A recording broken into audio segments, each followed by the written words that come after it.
Hello दोस्तों, स्वागत है आपका हमारे यूट्यूब चैनल में।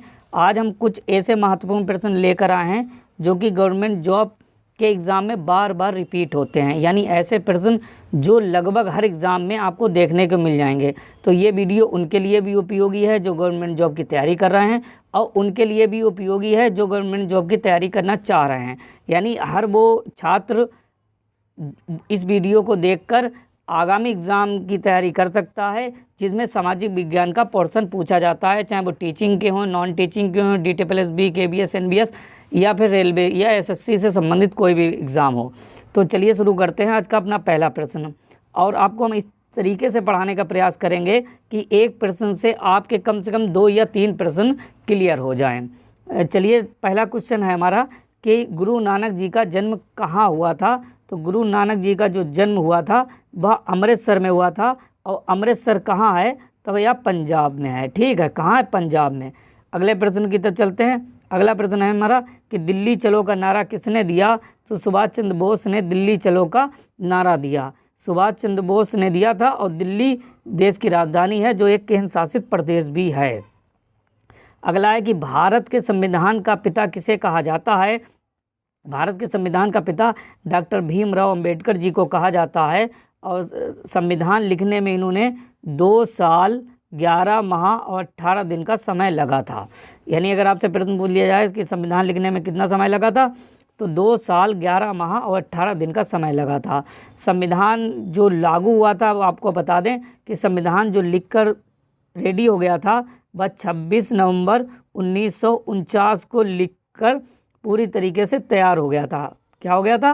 तैयार हो गया था 1949 को। ठीक है, और इसको लागू कब किया गया? तो इसको लागू किया था 26 जनवरी 1950 को। ठीक है, ये आप कॉन्सेप्ट कितना क्लियर कर लीजिए। अगले प्रश्न की तरफ चलते हैं। अगला प्रश्न है कि भारत में रेलवे की शुरुआत कब की गई। तो भारत में रेलवे की शुरुआत की गई 1853 में। कहाँ से? और ये ट्रेन चली थी ठाणे से मुंबई। ठीक है, ठाणे से मुंबई चली थी। ठीक है, इतना तो आपको क्लियर हो गया। अब अगर आपसे पूछ लिया जाए कि जैसे कि 1853 में तो भारत में रेलवे की शुरुआत हुई थी, तो भारत में पोस्ट ऑफिस की शुरुआत कब हुई थी, यानी डाक सेवाएं भारत में कब चालू हुई थी। तो इसमें 1 साल आप वेट करेंगे। 1854 में भारत में डाक सेवाएं स्टार्ट हो गई थी, यानी कि डाक सेवाओं की शुरुआत हुई थी। तो 1853 में रेलवे की शुरुआत हुई थी और 1854 में डाक सेवाओं की शुरुआत हुई थी। अगले प्रश्न की तरफ चलते हैं। अगला प्रश्न है हमारा कि असहयोग आंदोलन कब हुआ था। तो 1920 में असहयोग आंदोलन प्रारंभ हुआ था, 1922 तक ये चला था। कब तक चला था? 1922 तक चला था। इतना कॉन्सेप्ट तो आपको क्लियर हो गया है। ठीक है, अगले प्रश्न की तरफ चलते हैं। हमारा अगला प्रश्न है, अगर आपको इस वीडियो की या जो भी वीडियो हम अपलोड करते हैं उसकी PDF चाहिए, तब आप हमारे इस टेलीग्राम पर जाके विजिट कर सकते हैं। वहाँ से हम हर वीडियो की PDF अपलोड कर देते हैं। अगला प्रश्न है कि गांधी इरविन समझौता कब हुआ था। तो 5 मार्च 1931 ईस्वी को हुआ था। अगला प्रश्न है कि महात्मा गांधी दक्षिण अफ्रीका कब गए थे। तो 1893 ईस्वी में महात्मा गांधी दक्षिण अफ्रीका गए थे। और ये वापस कब आए थे? तो ये वापस आए थे, कब आए थे वापस? ये आए थे 9 जनवरी 1915 को। कब आए थे? 9 जनवरी 1915 को। और 9 जनवरी को ही हम प्रवासी दिवस के रूप में मनाते हैं, जो कि गांधी जी के आने का दिन था। तब अगर आपसे प्रश्न पूछ लिया जाता है कि गांधी जी भारत जब आए थे तो उनके आने पर हम उनके आने वाले दिन को हम किस रूप में मनाते हैं, तो प्रवासी दिवस के रूप में मनाते हैं। या प्रश्न पूछ लिया जाता है कि प्रवासी दिवस आए थे गांधी जी भारत वापस, तो 1915 को आए थे। अगले प्रश्न की तरफ चलते हैं। अगला प्रश्न है कि चंपारण सत्याग्रह कब हुआ था। तो 1917 ईस्वी में हुआ था। कहाँ हुआ था? बिहार में हुआ था, और बिहार की राजधानी पटना है।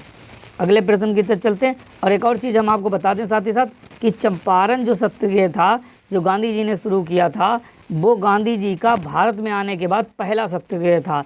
यानी 1915 में गांधी जी भारत आए थे, और फिर उसके बाद 1917 में इन्होंने पहला चंपारण के रूप में सत्याग्रह चालू किया था।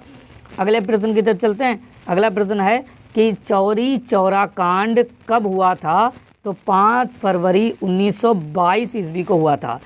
खैर हम आपको बता देते हैं कि 1920 से 1922 तक जो असहयोग आंदोलन चला था, ठीक है, ये असहयोग आंदोलन चल ही रहा था कि चौरी चौरा कांड हो गया था, जिससे दुखी होकर गांधी जी ने ये फैसला लिया कि अब असहयोग आंदोलन को ख़त्म कर दिया जाता है, स्थगित कर दिया जाता है। तो उसी दिन जिस दिन ये चौरी चौरा कांड हुआ था, उसी दिन गांधी जी ने ये घोषणा की थी कि आज से असहयोग आंदोलन नहीं होगा। अगला प्रश्न है कि बंगाल का विभाजन की घोषणा कब हुई थी? तो बंगाल के विभाजन की घोषणा 1905 ईस्वी में हुई थी। बहुत महत्वपूर्ण प्रश्न है, आपसे पूछ ही लिया जाता है। अगले प्रश्न की तरफ चलेंगे कि काला कानून किसे कहा जाता है? तो रोलेट एक्ट आया था 1919 में, उसे काला कानून कहा जाता है। अच्छा, इसे काला कानून इसलिए भी कहा जाता है क्योंकि इस कानून के तहत किसी को भी बिना कारण बताए जो ब्रिटिश गवर्नमेंट थी उसे वो किसी को भी उठा लेती थी, यानी किसी भी कैद में डाल सकती थी। अगला प्रश्न है कि जलियांवाला बाग हत्याकांड कब हुआ था? तो 13 अप्रैल 1919 को हुआ था। ये दो चीज़ें आप याद कर सकते हैं कि 1919 को रोलेट एक्ट भी लागू हुआ था, 1919 को जलियांवाला बाग हत्याकांड भी हुआ था, जिसमें जनरल डायर ने मासूमों पर गोली चलाने का आदेश दिया था। अगला है कि भारत छोड़ो आंदोलन किस वर्ष आरंभ हुआ था? तो 8 अगस्त 1942 ईस्वी को आरंभ हुआ था। ठीक है, अगले प्रश्न की तरफ चलते हैं। अगला प्रश्न है हमारा कि द ग्रेट रिवोल्ट नामक पुस्तक की रचना किसने की थी? तो अशोक मेहता जी ने की थी। अगला प्रश्न है कि 1857 के गदर को किसने क्रांति का नाम दिया? तो कार्ल मार्क्स ने इसे क्रांति का नाम दिया था। 1857 की क्रांति का प्रमुख कारण क्या था? तो एक चर्बी वाला कारतूस भी प्रमुख कारण था, लेकिन उससे पूर्व जो कारण रहे थे वो ये रहे थे कि अंग्रेज़ों के भारतीयों पर अत्याचार बहुत से बढ़ते जा रहे थे।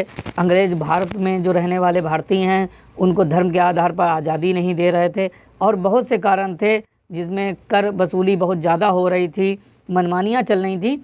लेकिन जब चर्बी वाला कांड हुआ था, जो चर्बी का कारतूस था उसका कांड हुआ था, तब ये एक प्रमुख कारण माना जाता है। अगले प्रश्न की तरफ चलते हैं। अगला प्रश्न है हमारा कि 1857 के विद्रोह के समय भारत का गवर्नर जनरल कौन था? ये बहुत महत्वपूर्ण प्रश्न है, इससे संबंधित बाकी प्रश्न भी हम आपको करा ही देते हैं कि 1857 के विद्रोह के समय भारत का गवर्नर जनरल कौन था? तो लॉर्ड कैनिंग थे। ठीक है, कौन थे? लॉर्ड कैनिंग थे। हम आपको बता दें कि लॉर्ड कैनिंग 1857 में भारत के गवर्नर जनरल थे, और यहीं से भारत में गवर्नर जनरल का पद जो था वो समाप्त कर दिया गया था। और इन्हीं को, यानी अगर आपसे प्रश्न पूछ लिया जाए कि भारत के अंतिम गवर्नर जनरल कौन थे, तो लॉर्ड कैनिंग थे, और भारत इन्हीं को गवर्नर जनरल के पद से हटाकर वायसराय बना दिया गया था। यानी 1857 से ही भारत में गवर्नर जनरल की पोस्ट को ख़त्म करके उसके स्थान पर वायसराय बना दिया गया था। तो भारत के पहले वायसराय लॉर्ड कैनिंग ही थे। ठीक है, अगर आपको वीडियो पसंद आया हो तो आप इसे लाइक करें, सब्सक्राइब करें, अपने दोस्तों संग शेयर करें, और रोज़ाना इस तरीके के वीडियो पाने के लिए आप हमारे चैनल पर बने रहें। आप किसी भी गवर्नमेंट जॉब की तैयारी कर रहे हैं, आपको यहाँ बिल्कुल फ्री में तैयारी कराई जाएगी। ओके, धन्यवाद, शुक्रिया, मिलते हैं नेक्स्ट।